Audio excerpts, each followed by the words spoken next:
ద్వారా పరిచయం అయింది. మంజుల సిస్టర్, నళిని సిస్టర్ వీళ్ళందరూ ముందుగానే ఈ మీట్ కంటే ముందుగానే నాకు పరిచయం అయ్యారు. ఇంతకు ముందు ఒక్కసారి ఫెలోషిప్ లో ఉండడానికి దేవుడు సహాయం చేశాడు. Thank you very much. ఈ సమయంలో మనం టైం వేస్ట్ చేయకుండా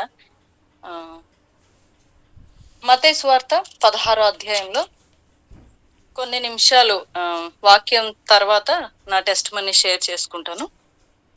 కొన్ని నిమిషాలు.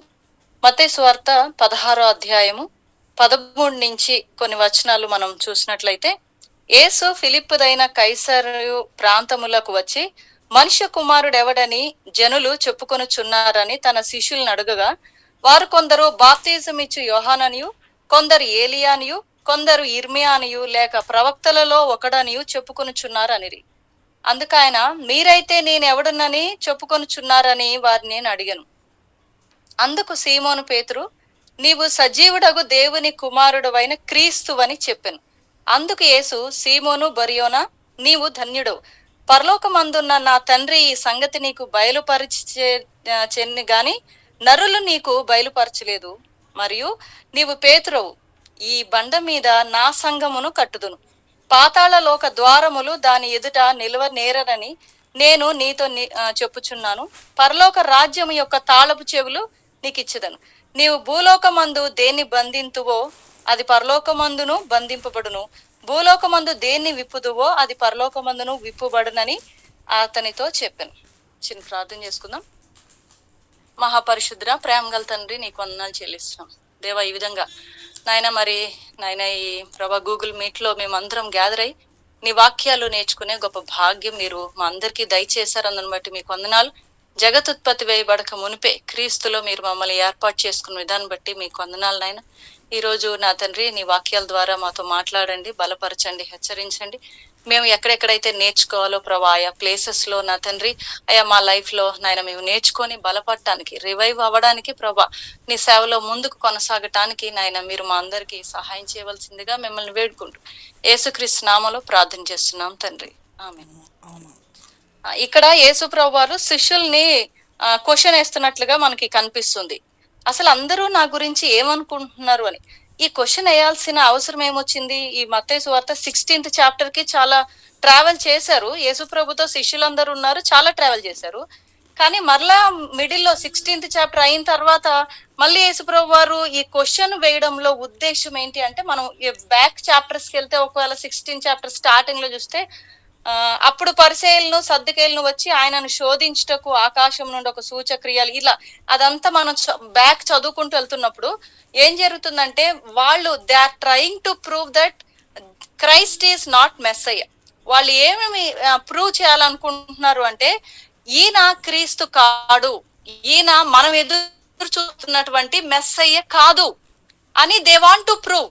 ఈచ్ అండ్ ఎవ్రీ మినిట్ వాళ్ళకు ఉన్నటువంటి ఒకే ఒక్క పని ఏంటి అంటే, మనం ఇప్పుడు మీరు 4 గాస్పల్స్ లో చూడండి, శాస్త్రులకి, పరిసయ్యులకి, సద్దూకయ్యులకి ఉన్న పని ఏంటంటే, ఎక్కడ మిస్టేక్ దొరుకుతుందా, ఈయన క్రీస్తు అని చెప్పుకుంటున్నాడు కదా, ఎక్కడ మిస్టేక్ దొరుకుతుందా, ఆయన కాదు అని మనం ప్రూవ్ చేయాలి. ఆయనను వేసే క్వశ్చన్స్ అయినా సరే, ధర్మశాస్త్రానికి సంబంధించిన క్వశ్చన్స్ అయినా సరే, మారల్ కి ఎథిక్స్ కి సంబంధించిన క్వశ్చన్స్ అయినా సరే, రిలీజియస్ క్వశ్చన్స్ అయినా, ఈ పొలిటికల్ క్వశ్చన్స్ అయినా, గవర్నమెంట్ కి ట్యాక్స్ కట్టే విషయంలో అయినా, దేంట్లోనైనా సరే వాళ్ళు ఏం చేయాలనుకుంటున్నారంటే, వాళ్ళు ఎటు యేసు ప్రభుని మెస్సయ్యగా అంగీకరించట్లేదు కాబట్టి ఈయన కాదు అని ప్రూవ్ చేస్తున్నారు. అందుకనే యేసు ప్రభు వారు ఏమంటే, పులిసిన పిండిని గురించి జాగ్రత్త పడండి అని చెప్తుంటాడు ఈ 16th చాప్టర్ లో. అంటే ఏంటి? పులిసిన పిండిని గురించి జాగ్రత్త పడడం అంటే ఏంటి అంటే, వాళ్ళ టీచింగ్స్ జాగ్రత్త. ఎందుకు? ఆ టీచింగ్స్ ఏం చెప్తున్నారు వాళ్ళు? ఈయన మెస్సయ్య కాదనే టీచింగ్ అనమాట వాళ్ళ టీచింగ్ అంతా. ఇప్పుడు యేసుప్రభు వారు చెప్తున్నారు, పులిసిన పిండిని గురించి మీరు జాగ్రత్తగా ఉండండి అంటే, సద్దూకయ్యులు, శాస్త్రులు, పరిసయ్యులు యేసు ప్రభుని గురించిన టీచింగ్ ఏదైతే ఇస్తున్నారో అది ఆయనకి వ్యతిరేకమైన టీచింగ్ కాబట్టి మీరు జాగ్రత్త పడండి అనే మాట చెప్తూ ఈ క్వశ్చన్స్ అడగడం మనం చూస్తాం. అవును, అసలు నా గురించి అందరు ఏమనుకుంటున్నారంటే మంచి మంచి ఆన్సర్స్ ఇచ్చారు, డిఫరెంట్ వ్యూస్ ఇచ్చారంట. ఇప్పుడు ఇక్కడ ఉన్న వ్యూస్ లాగే ఇప్పుడు మన చుట్టూ ఉన్న వ్యూస్ కూడా ఇలాగే ఉంటాయి. ఇప్పుడు నేను యేసు ప్రభుకి నమ్మకం మునుపు నన్ను అడిగితే నేనేమనుకునేదంటే, హీఈస్ ఎ ఫారెన్ గాడ్ అనేదాన్ని నేనైతే. ఆయన ఎక్కడో తెల్లోల దేవుడు, ఆయనకి మనకి సంబంధం లేదు, ఉన్నాడు కాకపోతే ఆయన ఒక దేవుడు, ఆయన తెల్లోల దేవుడు అనుకునేదాన్ని నేను. ఇంకొంతమంది ఏమంటారంటే ఆయన ఒక మంచి టీచర్ అండి అంటారు. ఒకవేళ మా రిలేటివ్స్ ని ఎవరినన్నా అడిగితే ఆయన ఒక గుంపు కోసము పోరాటం చేశాడు, ఒక విప్లవకారుడు అని చెప్తారు. ఇలా రకరకాల వ్యూస్ ఆనాడు ఉన్నాయి, ఈ రోజు కూడా ఉన్నాయి యేసు ప్రభు మీద అభిప్రాయాలు. ఇక్కడ మనం ఏం చూస్తామంటే ఇక్కడ ఇచ్చిన ఆన్సర్స్ ఎలా ఉంటాయంటే బాప్తిజం ఇచ్చే యోహానను ఏలియాని, ఇర్మియాని ప్రవక్తలలో ఒకడనుకుంటున్నారు అని చెప్తున్నారంట. వీళ్ళు ఓల్డ్ టెస్టిమెంట్ ని ఆధారం చేసుకొని ఏమైతే ప్రవచనాలు రాయబడ్డాయో, అంటే ఏలియా మరలా వస్తాడు, అలాంటి శక్తితోటే వస్తాడని రాయబడింది కాబట్టి ఓ ఈయనే ఆయనేమో. ఏలియా అంటే డైరెక్ట్ గా ఏలియా వస్తాడని కాదు కదా, వీళ్ళు అలా అనుకుంటున్నారన్నమాట. ఓ ఆయనే మళ్ళీ ఏలియా పైకి తీసుకెళ్లిపోయాడు కదా, మరణం ఆయన రుచి చూడలేదు, ఆయనే ఈయనేమో అని కొందరు అనుకుంటున్నారు. కొందరేమో ఈయనే బాప్తిజం ఇచ్చే యోహాన్ అని కొందరు అంటున్నారు. అలా రకరకాలుగా వ్యూస్ ఉన్నాయి. అయితే యేసుప్రభు వారు మరలా ప్రత్యేకంగా అసలు మీరేమనుకుంటున్నారు అని అడిగారు. ఈ ప్రశ్నలో అంటే ఆయన శిష్యుల్ని అడగడంలో ఆయన ఆంతర్యం ఏంటి అంటే, ఆయనని ఫాలో అయ్యే followers, disciples, they should know who is Christ. మిగతా వాళ్ళ సంగతి తర్వాత, అసలు నన్ను వెంబడిస్తున్నారు కదా మీరు, మీకు నేనెవరో తెలియాలి. అదేంటి 16 చాప్టర్ వచ్చిన తర్వాత బోల్డ్ అన్ని అద్భుత కార్యాలు చూశారు, చాలా రకరకాల టీచింగ్స్ విన్నారు, ఆయనను ఫాలో అవుతున్నారు. మళ్ళీ యేసుప్రభు ఈ ప్రశ్న అడగడం ఏంటి, మీరేమనుకుంటున్నారని? ఆల్రెడీ వాళ్ళకి యేసుప్రభు గురించి తెలుసు, మళ్ళీ మీరేమనుకుంటున్నారు ఏంటి? ఇప్పుడు మనల్ని ఎవరైనా వచ్చి మీకు యేసుప్రభు గురించి మీకేం తెలుసు అంటే, మాకు ఆల్రెడీ తెలుసండి యేసుప్రభు గురించి, ఆయన మాకేమైనా కొత్త ఏంటి అని అంటాం. కానీ till today God is asking us whom I am. మీరు నేనెవరినని అనుకుంటున్నారు?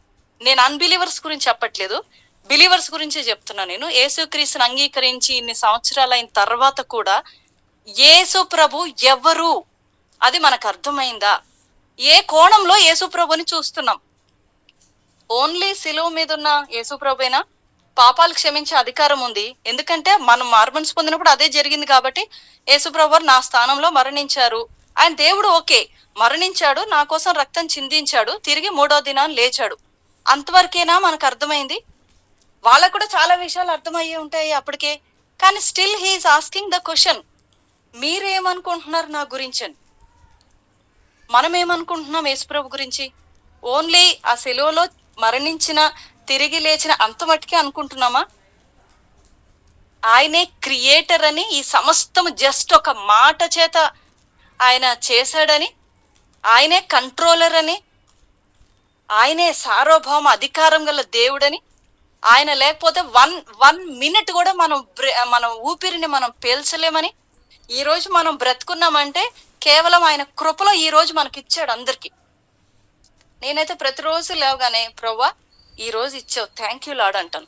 ఎందుకంటే నిద్రలో పోతే ఎవరికి తెలుసు? మనం నిద్రపోవటమే మన పని, లేపటం ఎవరి పని? దేవుడి పనే. మనం లేస్తున్నాము అంటే ఆయన కృపలో మరొక దినాల్లో మనం ఉన్నాం కాబట్టి లేస్తున్నాం. ఒకవేళ లేకపోతే మనం చాలా అంటే చిన్నగా చూస్తున్నామా దేవుణ్ణి? లేకపోతే are we seeing as he is? ఆయన ఎంత గొప్ప దేవుడుగా ఉన్నాడో అలాగే చూస్తున్నామా? లేకపోతే మనకున్న నాలెడ్జ్ని బట్టి యేసుప్రభు ఇంతే అని అంతవరకే లిమిట్ పెట్టుకొని అంతవరకే చూస్తున్నామా? ఎందుకంటే మనం వెంబడిస్తున్న మన దేవుడి గురించి మనకే ఒక క్లారిటీ లేకుండా, మనకే అర్థం కాకపోతే దేవుడు ఎవరని, చాలా తర్వాత ఏమవుతా ఉంటే థింగ్స్ ని మనం ఫేస్ చేసేటప్పుడు డిసప్పాయింట్మెంట్ వస్తుంది, ఎంకరేజ్మెంట్ ఉండదు. ఎందుకంటే మనకు దేవుడి గురించి తెలియదుగా, ఫెయిత్ లో డౌన్ అయిపోతాం మనం. అందుకనే వీళ్ళని మళ్ళీ మళ్ళీ ఆ ప్రశ్న, మీరేమనుకుంటున్నారు? ఎందుకంటే it's a compulsory and must. మనకి దేవుడెవరో, మనం వెంబడిస్తున్న దేవుడెవరో, లేకపోతే మనల్ని రక్షించుకున్న దేవుడెవరో ముందు మనకు అర్థం కావాలి. చాలాసార్లు ఇది ఎంపీటీసీలో నేను టీచ్ చేసేదానికంటే ముందే ఇంకా యేసుప్రభు గురించి ఏం నేర్చుకుంటాం, అసలు ఏముంది నేర్చుకోవడానికి అని ఊరికి అనుకునేదాన్ని నేను కూడా. కానీ ఎప్పుడైతే ఒక్కొక్క వాక్యము కొంచెం జాగ్రత్తగా కూర్చొని దాని పైన కింద చదివి ఆయన క్యారెక్టర్స్ ని నేను స్టడీ చేస్తున్నప్పుడు అప్పుడు అనిపించింది, oh how big our God is, how great our God is. నేను చాలాసార్లు మీకు అంటే ఎగ్జాంపుల్ గా ఎలా చెప్తా అంటే, ఇప్పుడు బెడ్రూమ్ లో ఉన్నాం అనుకోండి ఇద్దరము, బెడ్రూమ్ లో చూడు పాప, ఈ బెడ్రూమ్ అంతా దేవుడు అయితే, ఈ బెడ్రూమ్ లో ఒక చిన్న స్పార్క్, ఒక చిన్న డాట్ ఎర్త్ ఉంటుంది. ఆ ఎర్త్ లో నువ్వు ఉన్నావు, నీ హృదయం దేవుడికి తెలుస్తుందా లేదా? ఆయన చిన్న డాట్ ఎర్త్ అయితే, ఆ డాట్ లో ఉన్న నీవు, నీ హృదయంలో ఉన్న అంటే నీలో ఉన్న హృదయాన్ని దేవుడు చూస్తున్నాడంటే how great our god is. ఇక్కడ అందుకే పేతురు చాలా మంచి ఆన్సర్ ఇస్తాడంట. అందుకు సీమోను పేతురు, నీవు సజీవుడగు దేవుని క్రీస్తువని చెప్పెను. చాలా మంచి ఆన్సర్ ఇచ్చాడు. మనం ఏమనుకుంటాం అంటే, అబ్బా ఇప్పటికైనా పేతురికి అర్థం అయిపోయింది దేవుడు ఎవరో. ఏమర్థమైపోయింది పేతురికి? నీవు సజీవుడువైన దేవుని కుమారుడువైన క్రీస్తువని చెప్పెను. అసలు మనం కొంచెం జాగ్రత్తగా ఆలోచించకపోతే పేతురికే అర్థమైంది, ఇంకా మిగతా వాళ్ళకి ఎవరికి అర్థం కాలేదు. కరెక్ట్ ఆన్సర్ ఇచ్చాడు పేతురు. అబ్బా ఎంత జ్ఞానం ఉందో పేతురికి, పేతురు ఎంత చక్కగా అర్థం చేసుకున్నాడో అనుకుంటాం మనం అయితే. కానీ వెంటనే ఇక్కడ ఒక మాట మనం నేర్చుకోవాల్సింది ఏంటంటే, సజీవుడగు దేవుని కుమారుడు అయిన క్రీస్తు అంటే దేవుడు అనే అర్థం. దేవుని కుమారుడు అంటే దేవుడు అనే అర్థం. అంటే గ్రీక్ లో అది మనం రూట్ మీనింగ్ కి వెళ్తే దేవుని కుమారుడు అంటే దేవుడు అనే అర్థం అనమాట. సో ఆ రివల్యూషన్ ఒకేసారి పేతురుకు వచ్చి చెప్పేసరికి అందుకు వెంటనే యేసుప్రభు అంటున్నారంట, సీమోను బరియోనా, నీవు ధన్యుడవు, పరలోకమందున్న నా తండ్రి సంగతి నీకు బయలుపరిచితేనే గాని నరులు నీకు బయలుపరచలేదు. ఎప్పుడైనా సరే ఆన్సర్ ఎలా చెప్పగలిగాడు పేతురు? నా సొంతంగా నేను యేసుప్రభు ఎవరో నాకు అర్థమైపోయింది, ఆ వెంటనే ఆన్సర్ ఇచ్చాడ కాదు. దేవుడు ఆ రెవల్యూషన్ పేతురుకి ఇవ్వకపోతే ఎవ్వరు చెప్పలేరంట దేవుడి గురించి. మనకి దేవుడి గురించి అర్థం కావాలంటే దేవుడే రివీల్ చేసుకోవాలి. He should reveal himself. ఎందుకంటే ఏ మనిషి యేసుప్రభు గురించి చెప్పలేరు. ఎందుకంటే దేవుడు రివీల్ చేయకపోతే మనకు అర్థమే కాదు దేవుడు ఎలా ఉన్నాడు, ఆయన ఎంత గొప్పవాడు, ఆయన లక్షణాలు ఏంటి, ఏమేం చేశాడు అన్నది మనకి ఎలా అర్థమవుతుంది? ఆయనే రివీల్ చేసుకోవాలి. అందుకని చాలా క్లియర్ గా యేసుప్రభు వారు వెంటనే ఆ మాట ఎందుకన్నారంటే, ఎక్కడ మళ్ళీ పేతురు కావచ్చు, ఈ రోజు మనం కావచ్చు, మనం కొంచెం మెసేజ్ చెప్పగానే నాకెంత జ్ఞానం ఉందో, ఏ థియాలజీ కోర్స్ చేసినా సరే ఇంకా మనం భూమి మీద కొంచెం మెసేజ్ మంచిగా చెప్తే నేను కాబట్టి చెప్పా. ఎవరైనా వచ్చి బ్రదర్ మీరు చాలా బాగా మెసేజ్ చెప్పారు, సిస్టర్ మీరు చాలా బాగా మెసేజ్ చెప్పారంటే వెంటనే మన మైండ్ లోకి వచ్చే థాట్ ఏంటి అంటే, ఇంకా నేను తప్పితే వేరే వాళ్ళు చెప్పరు ఇలాంటి మెసేజ్. ఇంకెవరైనా మన కళ్ళ ముందే కొంచెం అటు ఇటు మెసేజ్ చెప్పారనుకోండి, మన మైండ్ లో అనిపిస్తుంటే, ఆ మెసేజ్ నాకు ఇచ్చినా అయిపోయేది, నేనే పోయి చెప్తున్నా కదా, ఏందా చెప్పడం అంటే. మనం ఎప్పుడు ఏం చేస్తామంటే సెల్ఫ్ కి టర్న్ అవుతుంది ఎప్పుడైనా. ఇక్కడ పేతురికి ఆ జ్ఞానము తన సొంతంగా రాలేదని చాలా క్లియర్ గా చెప్తుంది. కానీ మనం ఏం చేస్తామంటే, ఇప్పుడు యేసు ప్రభు గురించి నేను మీకు చెప్తున్నాను అనుకోండి, ఈ నాలెడ్జ్ ఎక్కడి నుంచి వచ్చినట్లు?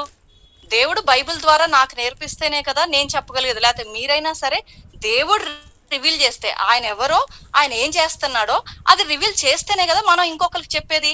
మనం ఆల్రెడీ పాపముల చేత అపరాధముల చేత చచ్చిన స్థితిలో ఉన్నాం. Already we are dead.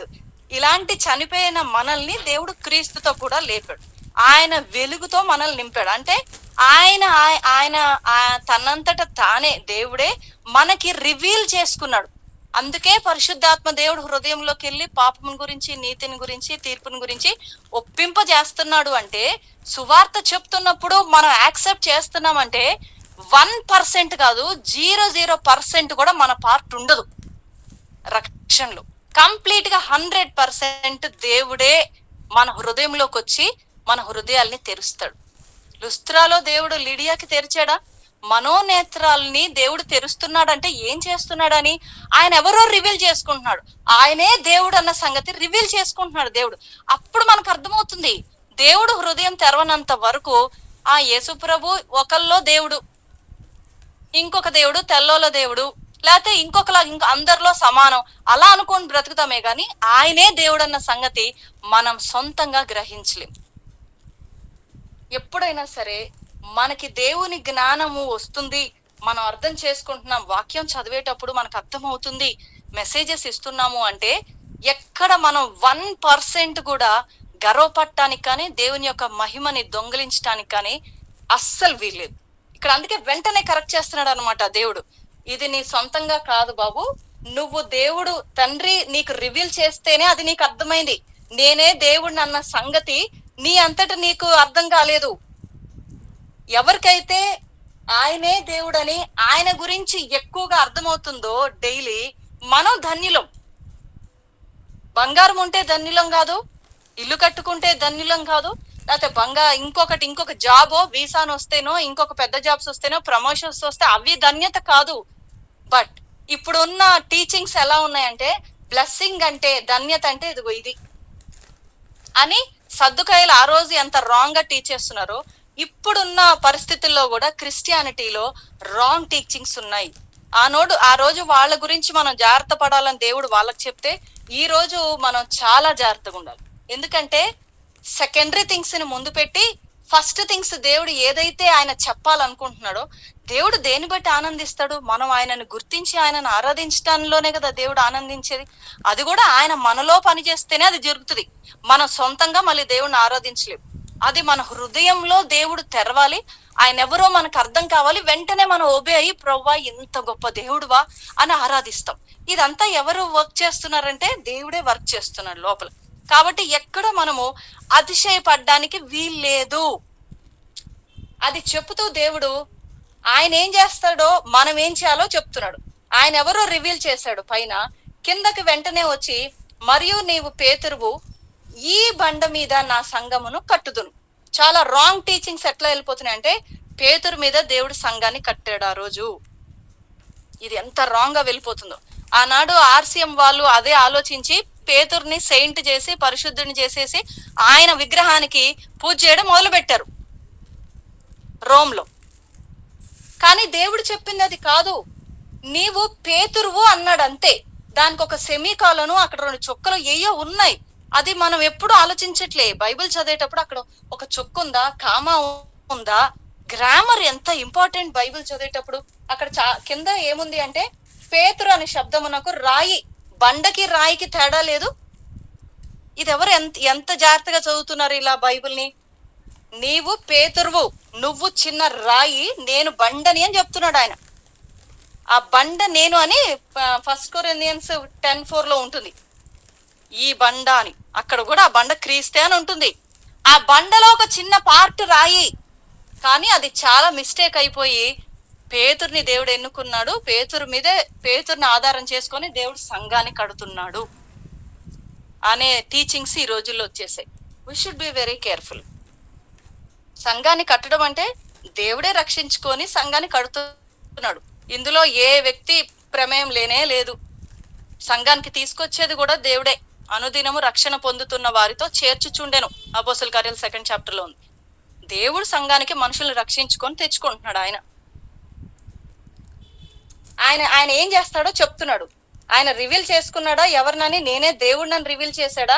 ఆ తర్వాత ఆయన శిష్యులకి చెప్తున్నాడు, నేను సంఘాన్ని కడతాను.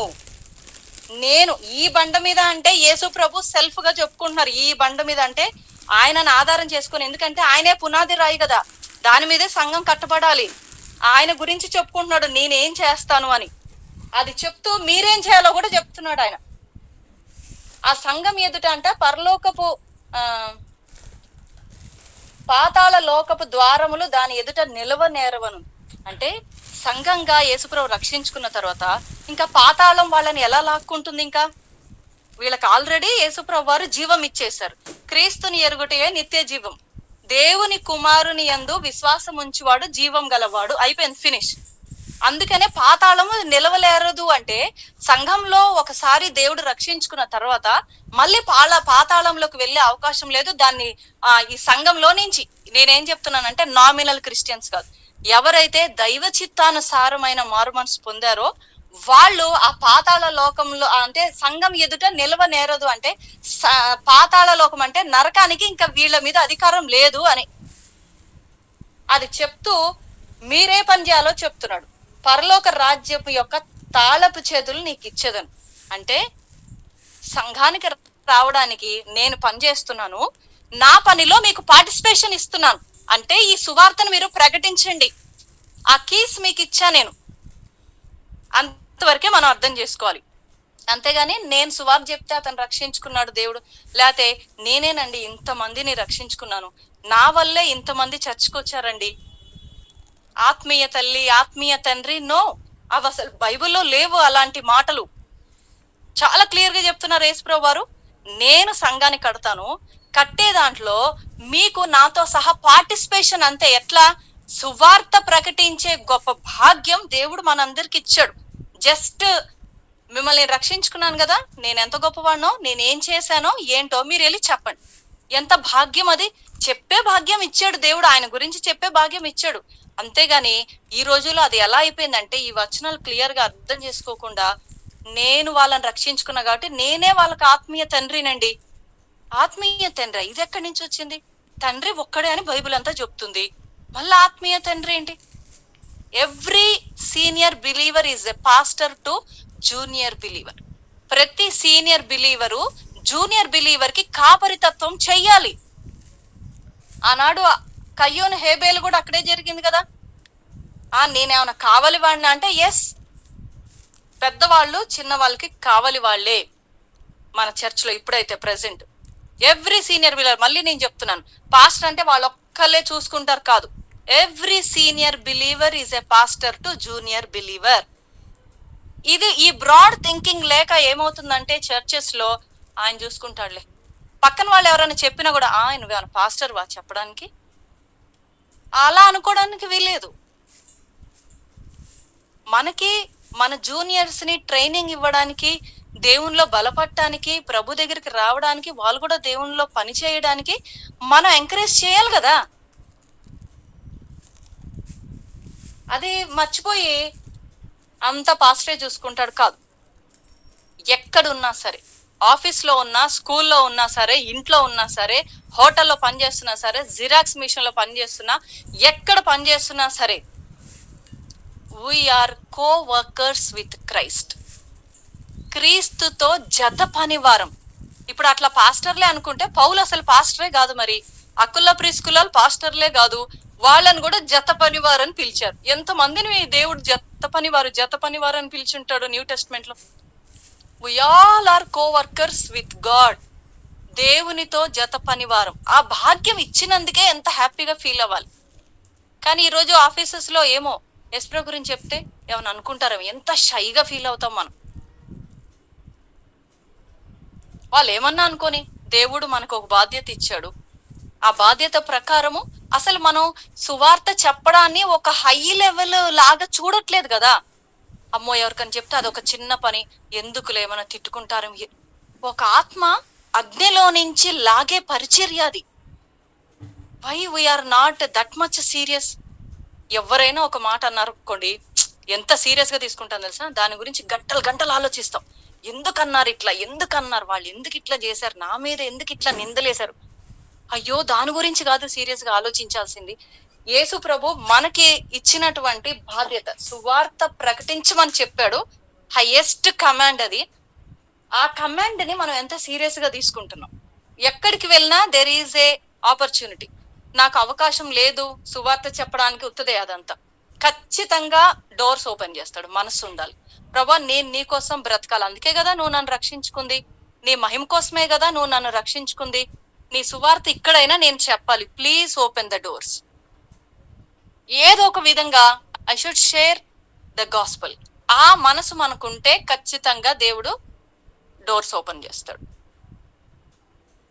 Everywhere, in every office there is opportunity. నాకు ఇక్కడ లేదండి, నేను కుదరదు, అదంతా ఉత్త సాకులే. ఖచ్చితంగా సహాయం చేస్తాడు దేవుడు, ఆ మనసు మనకుంటే. సువార్త అంతా ప్రకటించి దేవుడి జ్ఞానం మనకి బాగా అబ్బేసి, ఇంకా వర్క్ అంతా చేసిన తర్వాత అంట ఈ మాట అనాలంట మనం. లూకాసు వార్త 17వ అధ్యాయము 10వ వచనంలో, లూకాసు వార్త 17వ అధ్యాయం 10వ వచనం, అటువలే మీరును మీకు ఆజ్ఞాపింపబడినవన్నీ చేసిన తర్వాత మేము ప్రయోజకులమైన దాసులము, మేము చేయవలసినవే చేసి ఉన్నామని చెప్పుడనెను. ఈ వర్స్ మనం ఎంత సీరియస్ గా తీసుకున్నాం. దేవుడు మనకు ఒక ఆజ్ఞ ఇచ్చాడు. ఆయన కోసం పని చేయాలి, సువార్త ప్రకటించాలి, మెసేజ్ చెప్పాలి, సాక్ష్యం చెప్పాలి, పాటలు పాడాలి, మ్యూజిక్ ని ప్లే చేయాలి, లేకపోతే కార్పెట్స్ వేయాలి, అరేంజ్మెంట్స్ చేయాలి, కరెంట్ చూడాలి. ఏ పనైనా సరే మీకు దేవుడు ఏ పనినైతే అప్పగిస్తే ఆ పనిని చేసిన తర్వాత అంట మనం ఏమనాలి? ప్రవ్వా, మేము నిష్ప్రయోజకులమైన దాసులమే, మేము చేయాల్సిందే చేశాము అని చెప్పాలంట. ఇది ఈ హార్ట్ ఎంతమందికి ఉంటుంది? నాకు చాలా బాధ అనిపించే విషయం ఏంటంటే, నేను రోజు కొన్ని స్టేటస్లు చూస్తుంటే శాల్వాలు కప్పించుకుంటున్నారు. ఏంటి శాల్వాలు కప్పించుకునే ప్రోగ్రామ్ ఏంటో నాకు అర్థం కాలేదు. ఎందుకు శాల్వాలు కప్పించుకుంటున్నావు? నువ్వు మెసేజ్ చెప్పావనా? గొప్పవాడువనా? అరే, నేను యూజ్లెస్ అని చెప్పమంటున్నాడు దేవుడు. నిష్ప్రయోజనం అంటే ఏంటి? ఏమాత్రం యూజ్ లేదు ప్రవ్వా, నేను నరకానికి పాత్రలనే, అలాంటి నన్ను వాడుకున్నావు అంతే ప్రభా, నువ్వు నాకు ఇచ్చిందే చేశాను గాని అంతకంటే గొప్పగా నేనేం చేయలేదని ఎందుకు చెప్పమంటున్నాడంటే, నాలెడ్జ్ ఇచ్చేది దేవుడు, ఆరోగ్యం ఇచ్చేది దేవుడు, ట్రావెల్ కి క్షేమంగా వెళ్ళేటప్పుడు కాపాడేది దేవుడు, డబ్బులు ఇచ్చేది, ఫినాన్షియల్ గా సహాయం చేసేది దేవుడు, మెసేజ్ చెప్పేటప్పుడు ఆ ఫ్లో కరెక్ట్ గా ఏమేం చెప్పాలో అది ప్రెజెంట్ చేయడానికి దేవుడే హెల్ప్ చేయాలి, అక్కడ కూర్చొని వినడానికి కూడా దేవుడే హెల్ప్ చేయాలి, మిడిల్ లో కరెంట్ పోకుండా దేవుడే హెల్ప్ చేయాలి, వాయిస్ సరిగా రావాలన్నా దేవుడే హెల్ప్ చేయాలి, ఆ మైక్ సిస్టమ్ లో ఇన్ని హెల్ప్ చేయాలి దేవుడే. మళ్ళీ చివరికి ఏదో గొప్ప పని చేసినట్టు శాల్వా కప్పించుకోవడం ఏంటి? నాకు ఆ శాల్వా కప్పించుకుంటే ఎంత బాధ అనిపిస్తుంది అంటే, పౌలు బర్నబాలు వెంటనే గుర్తొస్తారు. వాళ్ళు ఒక చిన్న మిరాకిల్ చేశారు, వాళ్ళు సన్మానించడానికి వచ్చారు, దండలు తీసుకొని అవి ఇవి ఆ ఊర్లో ఉన్న వాళ్ళందరూ అమ్మో వీళ్ళు పైనుంచి వచ్చిన దేవతలు దేవుళ్ళు అని సన్మానించడానికి వస్తే పౌలు బర్నబాలు శాల్వాలు కప్పించుకున్నారా? కనీసం బుకేలు తీసుకున్నారా? ఏం చేశారు వాళ్ళు? అలాంటివి వాళ్ళ దగ్గరికి రాగానే బట్టలు చించుకొని చెప్పారు, అయ్యో మేము మీలాంటి మనుషులమే అయ్యా, మేమేమి ఎక్కువ చేయలేదు అని. ఈ వచనమే వాళ్ళు చెప్పుంటారేమో నాకు తెలిసి అక్కడ. అయ్యో మేము నిష్ప్రయోజనమయ్యా, మేము నరకానికి పాత్రలమయ్యా, మాదేమీ కాదు. పేతురు ఎంత చక్కగా చెప్తాడంటే, నా సొంత శక్తి, ఆ ఒక్క మాట చూద్దాం అపోస్తల కార్యాల్లో, అపోస్తల కార్యాలు 3వ అధ్యాయము 12వ వచనం, 3వ అధ్యాయము 12వ వచనం. పేతురు దీనిని చూచి ప్రజల్లో ఇట్లా, నేను ఇశ్రాయేలీలారా, మీరు వీని విషయమై ఎందుకు ఆశ్చర్యపడుచున్నారు? మా సొంత శక్తి చేతనైనను భక్తి చేతనైనను నడవమని వీనికి బలమిచ్చినట్లుగా మీరెందుకు మా తట్టు తేరి చూచుచున్నారు? ఇదంతా చేసింది దేవుడే కదా, యేసును మహిమపరిచి ఉన్నారని ఉంది కింద. ఎంత చక్కగా చెప్పాడు చూడండి. మనమైతే ఇదే మాట ఉపయోగిస్తున్నామా? అయ్యా, మా సొంత శక్తి కాదు, భక్తి కాదు, మేమేదో చాలాసార్లు నేను ప్రార్థన చేశాను కాబట్టి ఈ రోజు ఇలా వీళ్ళు ఉన్నారండి, వీళ్ళ కోసం నేను ఇన్ని రోజుల నుంచి ప్రార్థన చేస్తున్నాను, ఈ రోజు ఇలా జరిగిందండి. అదైనా అనొచ్చా? మన భక్తి సరిపోతుందా? పేదరు కంటే ఎక్కువ భక్తి చేస్తున్నామా మనం? నా సొంత శక్తి చేతనైనను భక్తి చేతనైనను కాదు. ఎంత చాలా క్లారిటీగా ఉన్నాడు చూడండి పేతురు. ఇదే క్లారిటీ ఈ రోజులు మనుషులు మిస్ అవుతున్నారు. నేను ఎంత ప్రేయర్ చేసుకున్నా, ఎంతసేపు వాక్యం చదివినా, ఎంత జాగ్రత్తగా లైఫ్ లీడ్ చేసినా, ఒక మెసేజ్ చెప్పిన తర్వాత ప్రభా నీ కృపలో నన్ను వాడుకున్నావు, థ్యాంక్స్, అంత మటుకే. నా సొంత శక్తి కాదు, నా బలం కాదు, నా జ్ఞానం కాదు, నా భక్తి అంతకన్నా కాదు అని చెప్పగలుగుతున్నామా ఈ రోజుల్లో? ఎంతసేపటికి నేను మాత్రం అట్లాంటి వాళ్ళు కనిపిస్తే వెంటనే ఒక 5 minutes మాట్లాడేస్తాను, ఈ వాక్యాలని చూపించేస్తాను. నేనైతే మీరు ఏం చేస్తున్నారు? దేవుడు ఏం చేయమన్నాడు? Yeah just stealing God's glory. దేవుని యొక్క మహిమని దొంగలిస్తున్నారు. అంతకంటే పెద్ద పాపం ఇంకోటి ఉండదు. అదే పాపం, దేవుడి మహిమని దొంగలించడమే పాపం. మరి మనలో ఎంతమందిమే ఇప్పుడు వరకు ఇలాంటి ఫీలింగ్స్ తో ఉన్నామో తెలియదు నాకు.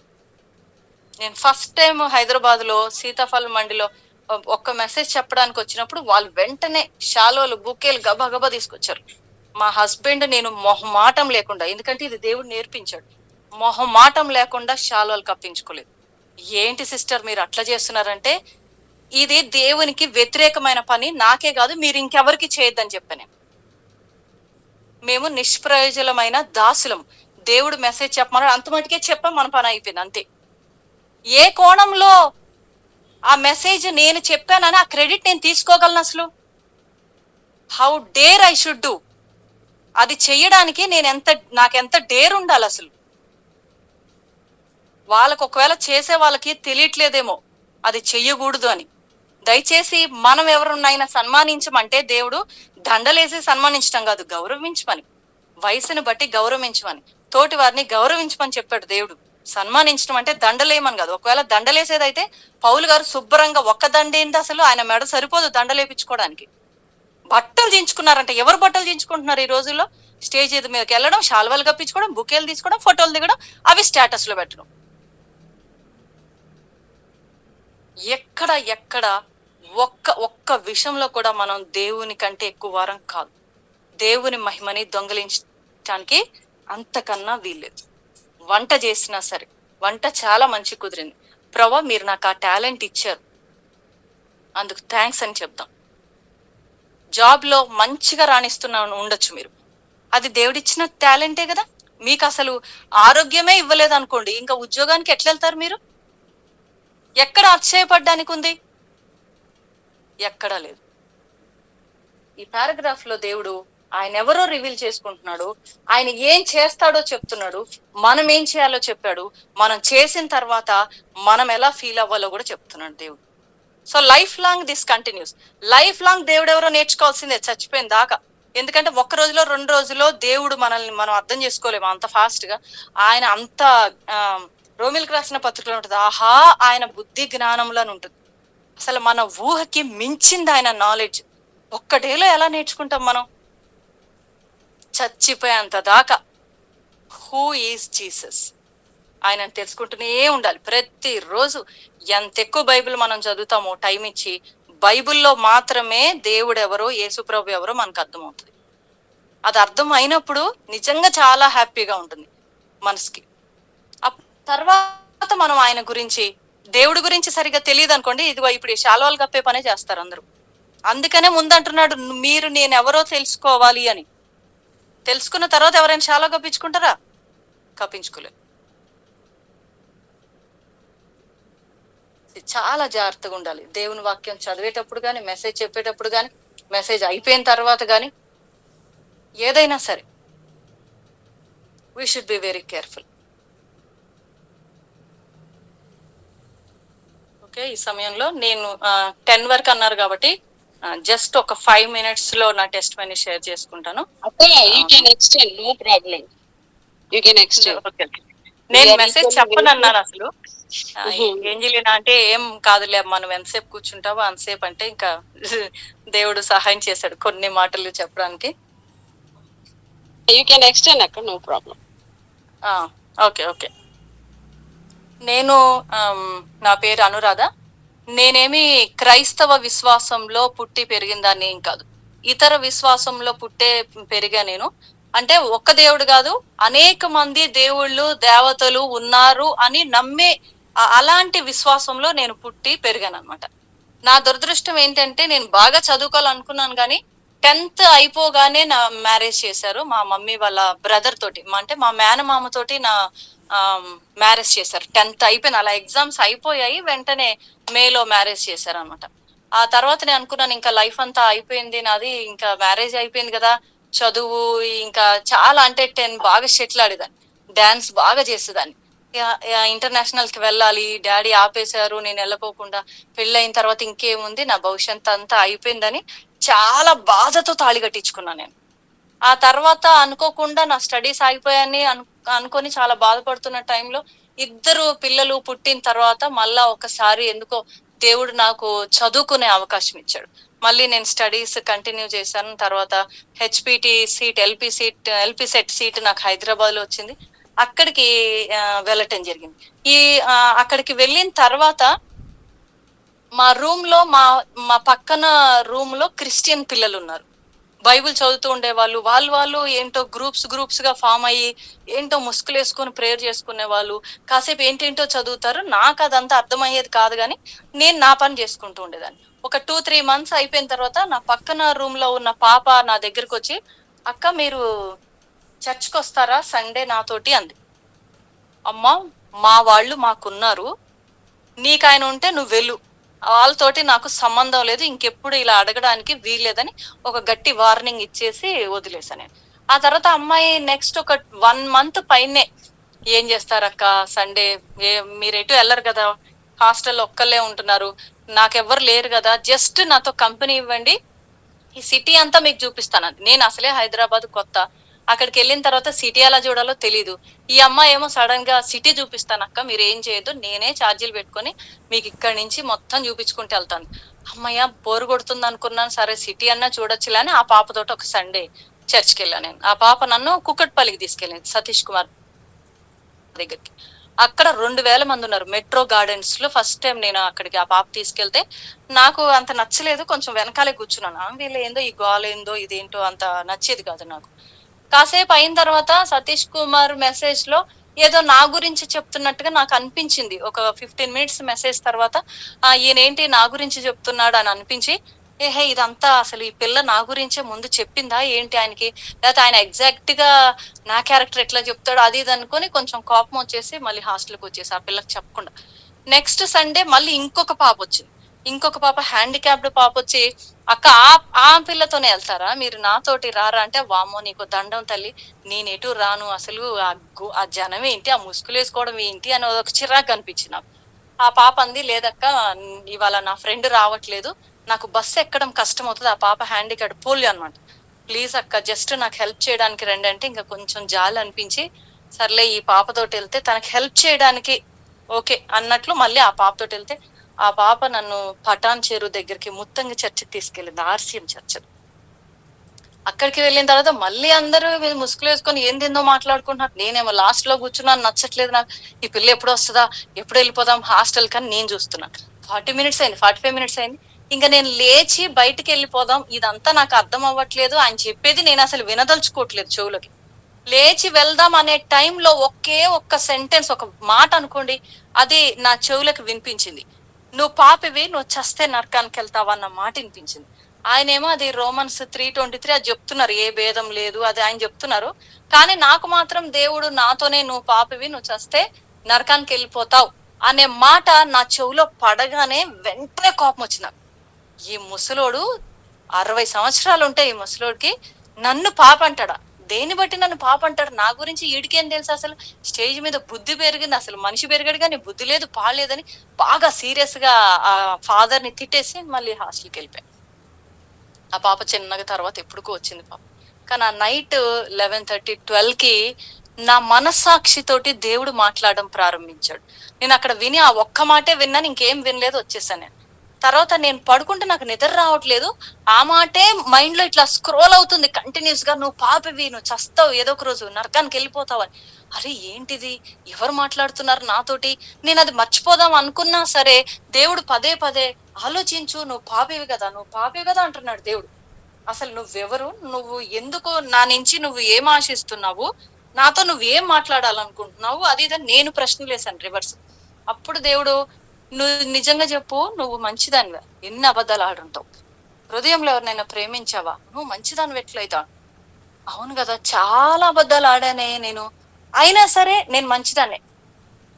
అంటే నేను మంచిదాన్ని కాదు. అంటే ఆ పాపపు స్వభావం నాలో ఉందని ఒప్పుకోవడానికి నా ఇగో అడ్డొస్తుందన్నమాట. కాదు నేను మంచిదాన్ని. అంటే నాకంటే మంచోళ్ళు ఎవరు లేరనుకునేదాన్ని ఊరికే. ఇంకా ఆ సంఘర్షణలో దేవుడు నాతో ఒక గంట, గంటన్నర మాట్లాడుండొచ్చేమో ఆ నైట్. దేవుడింక నేను అంతకు ముందే టీచర్‌గా జాబ్ చేశాను. అప్పుడు దేవుడు నాతోటి "నువ్వెప్పుడైనా ఎల్‌కేజీ పిల్లల్ని, యూకేజీ పిల్లల్ని చూసావా?" అంటే, "ఆ! చూసా గదా! వాళ్ళ గురించి నాకేం తెలీదు. నేను గూడా క్లాసెస్‌కెళ్తా గదా!" మరి పేరెంట్స్ ఏమో పిల్లలకెవ్వరు దొంగతనం చేయరా, వానికిచ్చరా, వీనికిచ్చరా, బాటిల్ తీసుకురారా అని చెప్పరు. మంచి భవిష్యత్తు ఉంటుందనే స్కూల్‌కి పంపిస్తారు. మరి స్కూల్‌లో టీచర్స్ గూడా అదే పని జేస్తారు. ఎవ్వరు అరే వాడిని కొట్టు, వీడిని కొట్టు అని ఏ టీచర్ చెప్పదు గదా! దేవుడు నన్నడిగిన ప్రశ్న ఏంటంటే, వాళ్ళకెవరు నేర్పించకుండానే వాడెట్లా దొంగతనం జేస్తున్నాడు? ఎలా పక్కనోడిని గిచ్చుతున్నాడు, కొడుతున్నాడు, నేను గాదు టీచర్ అని ఎంత సింపుల్‌గా అబద్ధం ఆడుతున్నాడు. ఈ నేచర్ ఎక్కడి నుంచొచ్చింది వాడికి అని ఒక్క ఎగ్జాంపుల్ దేవుడు నాతో మాట్లాడినప్పుడు అప్పుడు ఆలోచించి అప్పుడు ఆగిపోయా. అవును గదా! ఇది నిజమే. అంటే వాళ్ళకెవరు నేర్పించకుండానే వాళ్ళ మైండ్‌లో ఇవన్నీ ఎట్లా వస్తున్నాయి? అంటే బై బర్తే ఈ నేచర్ ఉంది పిల్లలకి అని అర్థమైంది. అప్పుడు దేవుడు అడిగాడు, "మరి అదే నేచర్‌లో నువ్వు గూడా పుట్టావు గదా! నువ్వు మంచిదానివి ఎట్లయితావు అని. అసలు ఆ క్షణంలో నేను అక్కడ ఆగిపోయా. వామ్మో! నిజమే. నేను కూడా అదే నేచర్‌తో పుట్టాను. అంటే ఇప్పుడు నేను పాపినన్న సంగతి నాకు అర్థమైపోయింది. నువ్వు అసలు నన్ను విడిచిపెట్టి వేరే ఎవరినో పూజ చేస్తున్నావు నువ్వు. నాకేమో చాలా కన్‌ఫ్యూజన్‌గా ఇయన్నీ నాకు అంతగా అప్పుడు అర్థం కాలేదు గానీ, నువ్వు నన్ను విడిచిపెట్టి ఇంకెవరినో నువ్వు ఆరాధిస్తున్నావంటే, ఎవరిని విడిచిపెట్టాను? ఎవరిని ఆరాధిస్తున్నాను? అంత ఐడియా రావడం లేదు. కానీ నేను పాపినన్న సంగతి మాత్రం నాకు ఆ నైట్ అర్థమైంది. నైట్ అంతా ఇప్పుడు ఈ ఫ్యాన్ పడి చచ్చిపోతే నరకానికెళ్తానేమో. ఎట్లా రేపొద్దున దాకా నేను బతుకుంటానా లేదా? మరి నరకం నుంచి ఎట్లా నేను బయటపడాలి? నేను చచ్చిపోతే నా ఆత్మ నరకానికి వెళ్ళడానికి వీల్లేదు అని పొద్దున దాకా అసలు ఆ టైంకెళ్ళి బాల్కనీలోకి వెళ్లి ఎప్పుడు తెల్లారవుతుంది అలా చూసి మార్నింగ్ 5:30కే ఫస్ట్ బస్‌కే వెంటనే నేను మళ్ళీ పటాన్‌చెరు వెళ్ళిపోయా. వెళ్ళిన తర్వాత అక్కడ 6:30 7కో ఆ ఫాదర్ క్రీస్తురాజు ఫాదర్. ఆయన బయటకొస్తున్నారు చర్చ్‌లోంచి. ఆయనని ఆపి వెంటనే అడిగా నేను. మీరు నిన్న ఈ మాట చెప్పారు ఫాదర్. నాకర్థమైంది. నేనిలా తిట్టుకున్నాను మిమ్మల్ని. కానీ ఎళ్ళిన తర్వాత నా మైండ్‌లో ఇలా ఎవరో నాతో మాట్లాడారు. అయితే నేను పాపినన్న సంగతి నాకర్థమైంది. నేను నరకానికి వెళ్ళకూడదంటే నన్నేం చేయమంటారు అని అడిగా నేను. ఆయన మంచిగా నన్ను కూర్చోబెట్టి, అమ్మా యేసుక్రీస్తు నీ స్థానంలో నీకు రావాల్సిన శిక్షని, నీ పాపాలన్నిటిని ఆయన మీద వేసుకొని భరించాడమ్మా. ఆయన సిలువలో నీకు బదులుగా పరిశుద్ధమైన రక్తాన్ని చిందించాడు. నీ స్థానంలో మరణించి తిరిగి లేచాడు. అంటే మరి నేనేం చేయాలని అడిగా. నువ్వు ఆయన దగ్గర క్షమించమన్నాడు. నువ్వెప్పుడైతే క్షమించమని అడుగుతావో, నీ పాపాలకి క్షమాపణ ఆయన దగ్గరుంది. ఎందుకంటే ఆయనే నీ కోసం చనిపోయాడు. ఆయన రక్తంలో నీ పాపాల్ని కడిగేస్తాడు. అప్పుడు నీకు నరకపు శిక్ష నుంచి నీవు విడిపించబడతావు. నీవు చనిపోతే ఆ యేసుక్రీస్తు దగ్గరే ఉంటావని చెప్పినప్పుడు నాకు చాలా హ్యాపీగా అనిపించింది.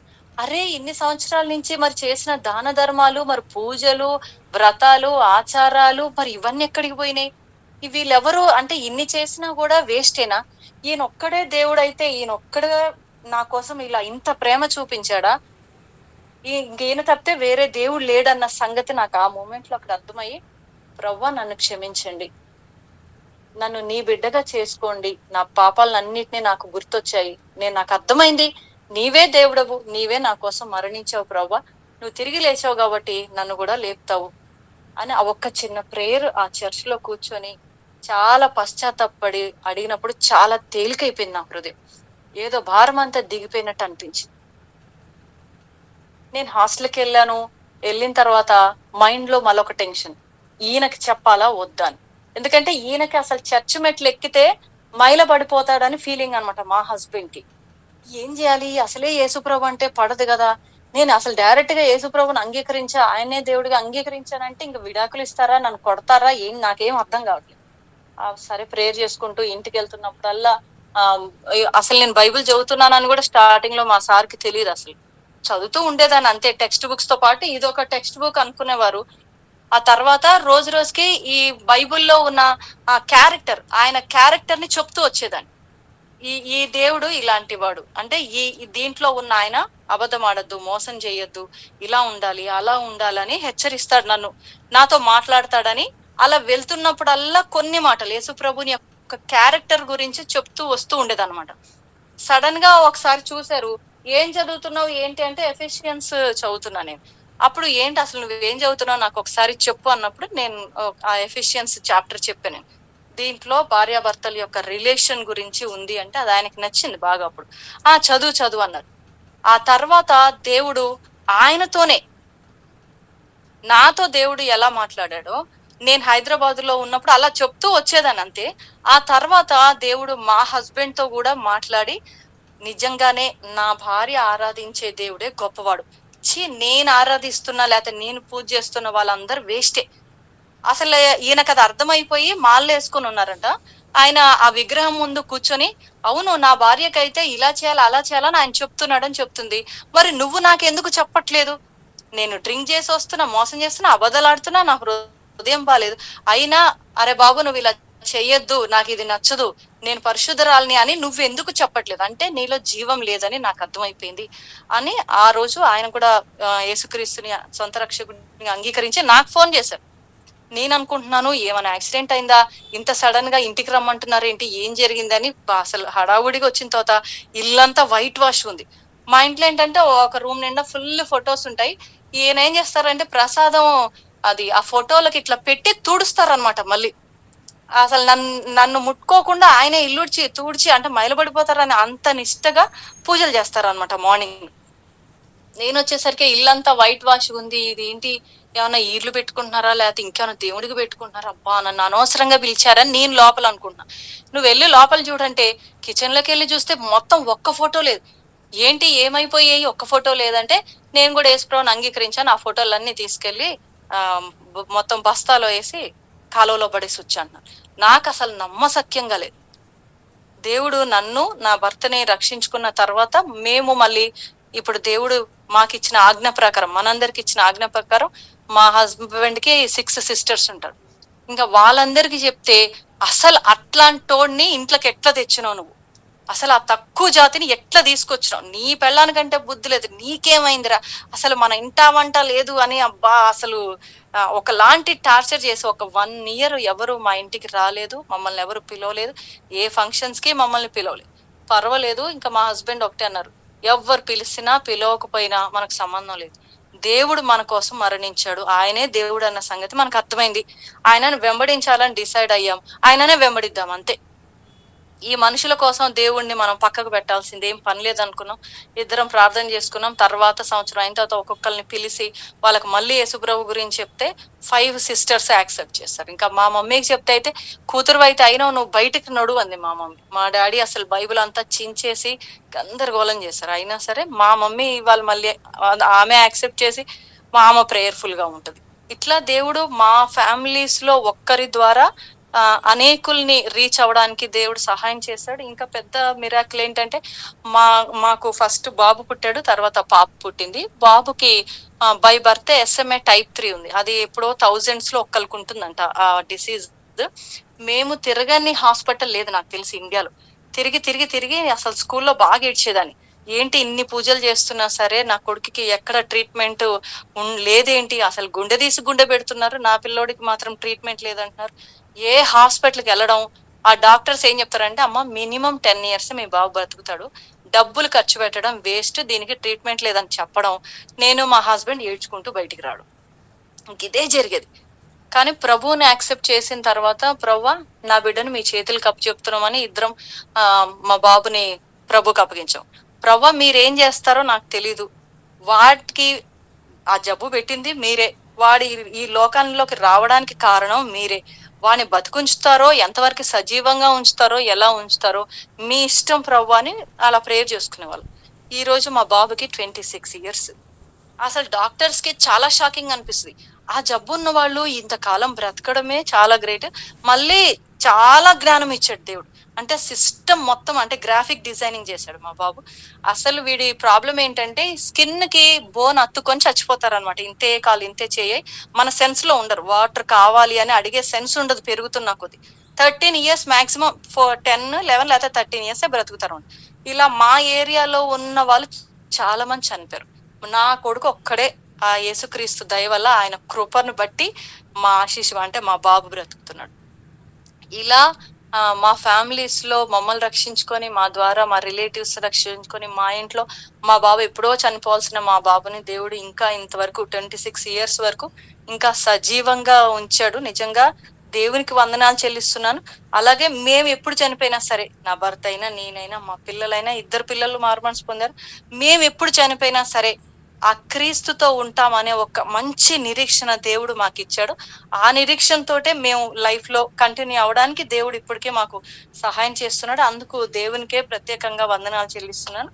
Thank you very much. Thank you so much, Akka, for the wonderful testimony share.